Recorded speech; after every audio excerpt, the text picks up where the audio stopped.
Hey guys, and welcome back to a brand new video. In today's Sekiro Shadows Die Twice video guide, we're going to be showing you these steps you have to take for all 4 of the different endings. And to be honest, there's not much more to say, so let's just jump straight into it. Let's start off with the easiest, well, not the easiest, but the fastest ending, which is the Shura ending. Now, to do this, all we have to do is get to the top of Ashina Castle for the second time after defeating the monk and the ape and picking up the items, and then we are simply going to obey the Iron Code and forsake Kudo at the time of speaking with Owl.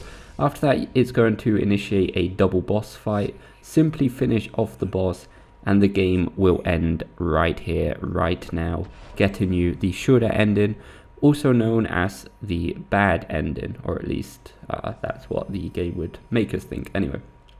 So yeah, that's definitely the quickest one. You can probably finish the game in under 2 hours quite easily if you are going for this ending and you know what you're doing. And I kind of recommend not doing this ending first because you will miss out on a large portion of the game. Anyway, for the next ending, which is going to be the Immortal Severance ending, we are going to do the exact same thing, get to the top of the tower, but this time we are going to break the Iron Code and stay loyal to Kudo. And really that's all we have to do. Now you just go on and finish the game and fight the actual main boss, or the normal main boss of the game, and that's it. Give the dragon tears to Kudo at the end, and you should unlock this ending, as this is the normal or the standard ending. Thirdly, now we start getting into the more complicated endings. There's 2 more endings, both of these are quite complicated. The Purification ending, which is the one we're going to be talking about now, is definitely the most complete ending, or as in game experience or gameplay time you're going to get out of the game if you're going for this ending. So the first thing we want to do is break the Iron Code and stay loyal to Kudo when talking to Owl on our second visit to Ashina Castle. And after we beat Owl, there's a few things we want to do. Now, we want to go downstairs and talk to Kudo all the way until he lights the incense with his blood or whatever he does in the little scene. And once that is done, we are going to do a few more things before leaving the castle. Just make sure you do light the incense. Now, once the incense is lit, we are going to go outside and we are going to eavesdrop and listen in on the conversation that Emma and Ishin are having. A lot of people say that this step is not you don't have to do this step for the ending, but I would do it just in case. After that, we are going to actually listen in on what Kudo is saying by going behind this wall here right next to Kudo, listening on him. Now we are going to rest at an idol, and we are going to stay around this area, but this time we're going to head upstairs and talk to Emma. Just talk to her, and eventually she will ask us if we agree or not. So agree with Emma when she does ask. And then you're going to want to continue talking to her until we get a note. Now, you may have to rest. If she doesn't give you the note, just rest and talk to her again. But eventually she's going to come and give us a note. Now, the next step, we're going to go to the old grave idol, which is in Ashina Castle also. And we're going to come over here to the left next to the grave, and we are going to meet Emma again. So just make sure you talk all her dialogue, or run all her dialogue out.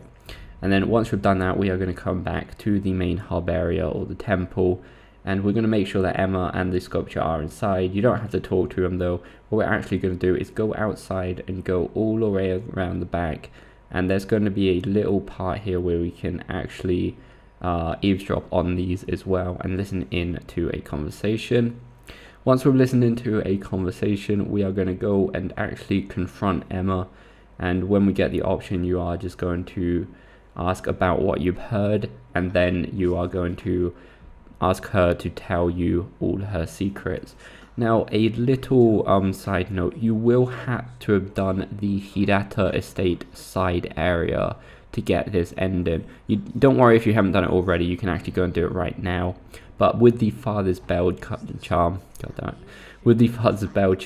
you're actually going to want to go to Hirata again by resting at the idol in here. But if you haven't done the first Hirata estate memory, you're not going to be able to do this one. So like I said, don't worry, you can go back and do it right now if you wanted.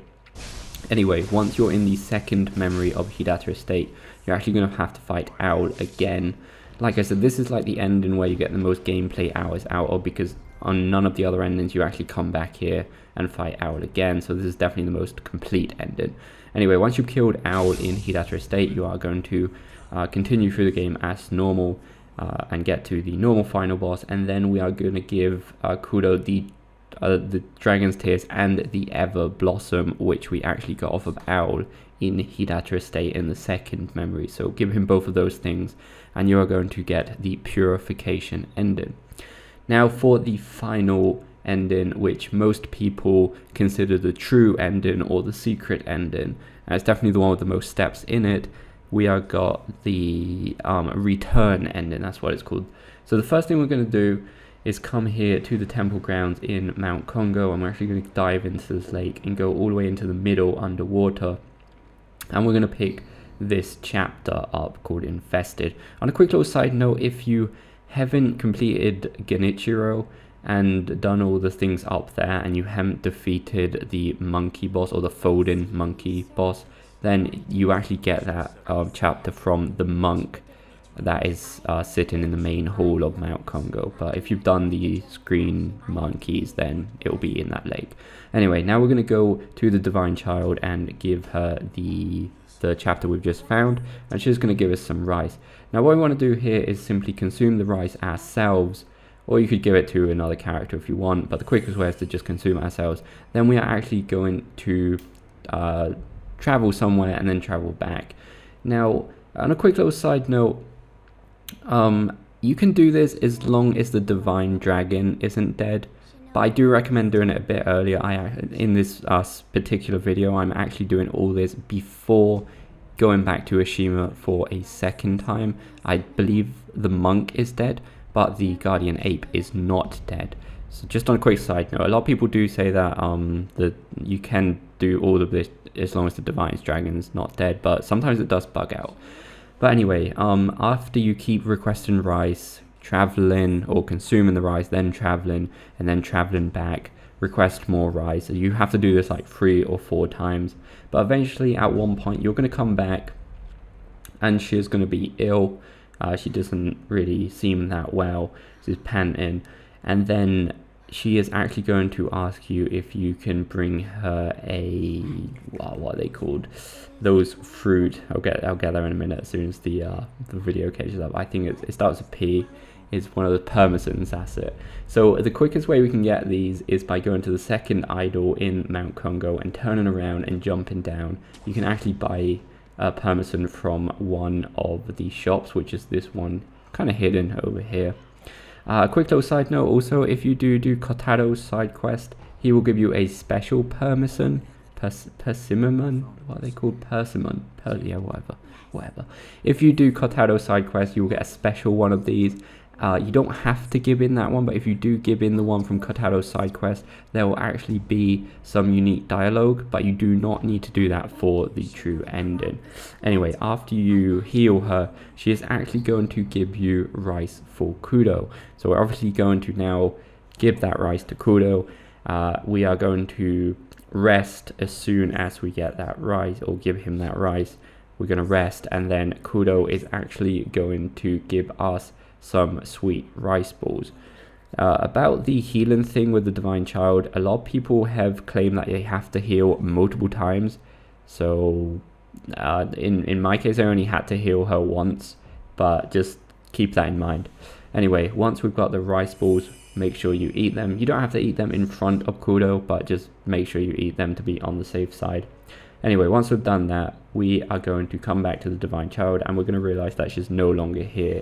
If she is still here, talk to her and then rest and see if she goes away. That should work. This is the part where normally it glitches out or bugs out. A lot of people can't get her to disappear, and when she's disappeared, that is a good thing. Now we're actually going to come to the Hall of Illusions, and we are going to find the Divine Child there. So go ahead and speak to her, and she is going to ask us to go and get another chapter.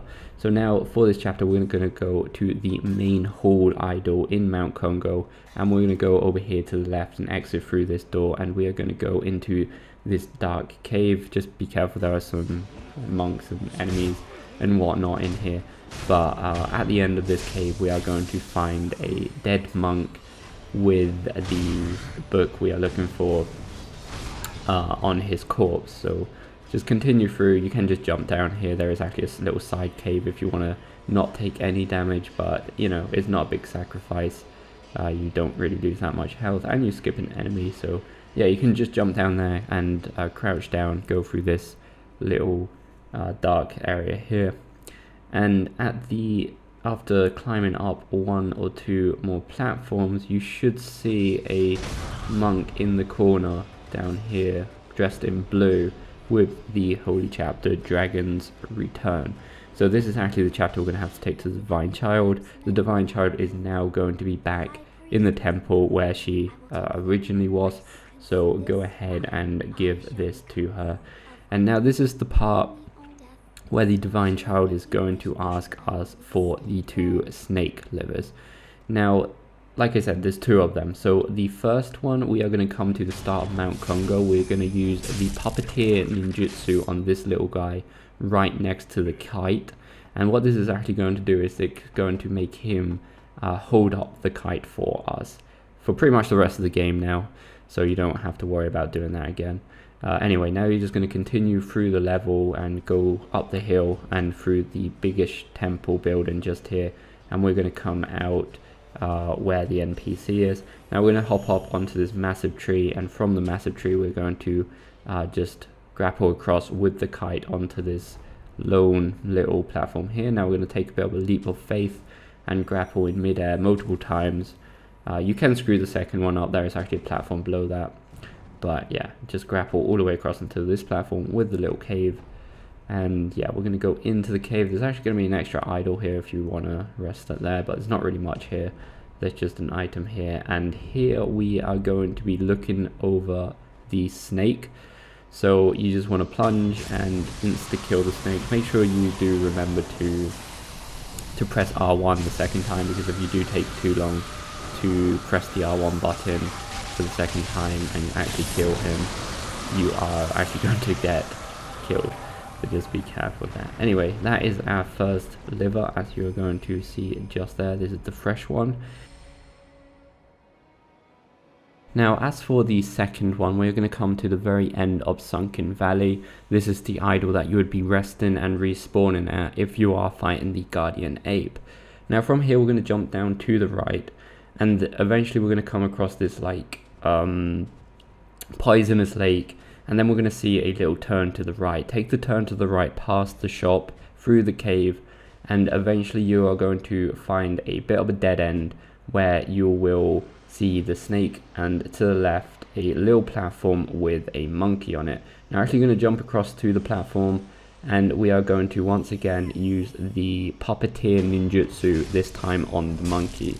This is actually going to make the monkey dance and just act about up to our left, and this is going to make the snake just get distracted for a while. So once the snake is distracted with the monkey, quickly grapple up below the snake and go into the building. Apparently there is a way that you don't even need the ninjutsu. You can grapple and then jump, or just there is a skip. You don't need a ninjutsu, but I kind of recommend it unless you're perfect at that skip. But anyway, once we've got both of those, we are going to come back and we are going to give both of the livers to the Divine Child, and this is pretty much most of the troublesome part out of the way. Now, after we've done this, after you've given both of those to the Divine Child, we are now going to proceed to the top of Ashina Castle after defeating the monk and the ape, the Guardian Ape, and now we are going to break the Iron Code and stay loyal to Kudo, as we normally do for the most endings. Now, once you have killed Owl, we are going to talk to Kudo all the way until he does the thing where he lights the incense, and now it should be time to head back to see how the Divine Child is doing, because up until this point the Divine Child should have locked herself away. Until you actually do this step, she will not be willing to talk, but now she will give us the Frozen Tears, and that's really it. Now all we have to do is just finish the game, beat the main boss, and once he's dead, give the Dragon's Tears and the Frozen Tears to Kudo, and this will finally activate the return or the true ending. Just remember guys that for some of the 2 long endings, you don't actually have to do it in the exact order, and there is some give and takes from what part of the game you can be on, but I do recommend getting them started as early as possible, especially the return ending. So yeah guys, hopefully it's helpful. If it was, please go like and subscribe, and we'll see you next time. Take the dragon tears. If this guide was helpful, please consider joining as a member by using the join button or using the link in the description. This will support the channel, allowing me to get even more games to do, even more video guides. Thanks for the support. Take care guys.